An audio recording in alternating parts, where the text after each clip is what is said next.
প্রাণী একদিন মৃত্যুর স্বাদ গ্রহণ করবে, কিন্তু কি অপেক্ষা করছে মৃত্যুর পরে? সেই অন্ধকার, সেই একাকিত্বর ঘর কবর। চলুন শুনি এক আত্মার বাস্তব অভিজ্ঞতা, কবরের প্রথম রাত কেমন হয়। একটি দেহ নিঃসন্দেহে শুয়ে আছে কাফনের কাপড় পরে, চারপাশে কিছু মানুষ, কিছু চোখের পানি, কিছু দোয়া, এরপর নামাজ, তার সমস্ত কিছু সমাপ্তি।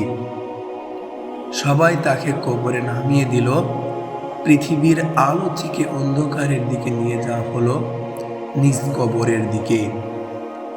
জমিন যখন বন্ধ হয়ে গেল, সবাই যখন ফিরে গেল, তখন শুরু হলো প্রকৃতির জিজ্ঞাসাবাদ। আত্মা বুঝতে পারলো এখন আর কারো সঙ্গ নেই, কোনো ফোন নেই, কোনো বন্ধু নেই, কোনো আত্মীয় স্বজন নেই, কোনো টাকা পয়সা নেই, আছে শুধু তার আমল। এরপরে প্রশ্ন এলো, তোমার প্রভুকে? আত্মা থমকে গেল। দুনিয়ায় সে বারবার শুনেছিল এই প্রশ্ন, কিন্তু কখনো চিন্তা করেনি উত্তরটা দিতে হবে এমন বাস্তবতায়। আবারও প্রশ্ন এলো, তোমার দিন কি? সে কাঁপছিল।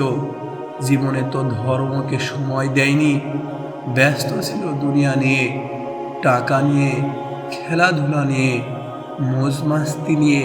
মানুষকে খুশি করার জন্য তার জীবনের লক্ষ্য ছিল। আবারও তৃতীয় প্রশ্ন এলো, তোমার নবীকে? নবীর নাম জানতো, মুখে সাল্লাল্লাহু আলাইহি ওয়াসাল্লাম বলতো মাঝে মাঝে, কিন্তু তাহার সুন্নাতকে সে জীবনেও ধারণ করেছিল না। কোনো জবাব সে ঠিকভাবে দিতে পারল না। তখন চারপাশের মাটি যেন চেপে ধরল, কবর সংকুচিত হতে লাগলো। হাদিসে আছে, কবর যদি কারো জন্য প্রস্তুত হতো, তবে তা হতো একজন নবীর জন্য। কিন্তু কবর এমন জায়গা যেখানে সবাইকে চেপে ধরা হয়।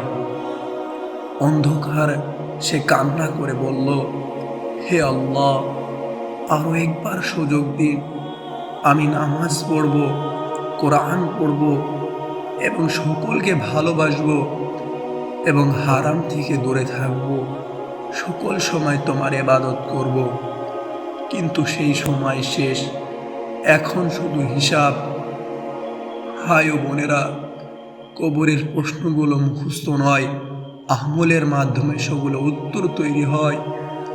যে নামাজ পড়তো, কোরআন পড়তো, গুনাহ থেকে দূরে থাকতো, কবর তার জন্য প্রশস্ত হবে এক জান্নাতি বাগানের মতো। আর যে দুনিয়াকে সব কিছু ভাবতো, তার কবর হবে আগুনের গর্ত। হে আমার প্রাণপ্রিয় ভাইরা, আজকে তওবা করুন। আল্লাহ আপনাদের সমস্ত গুনাহ মাফ করে দিবেন। আল্লাহর দিকে ধাবিত হন, নামাজ কায়েম করুন, দ্বীনের পথে চলুন। কবরের ভয়াবহ আযাব থেকে বাঁচার জন্য আল্লাহর শুকরিয়া আদায়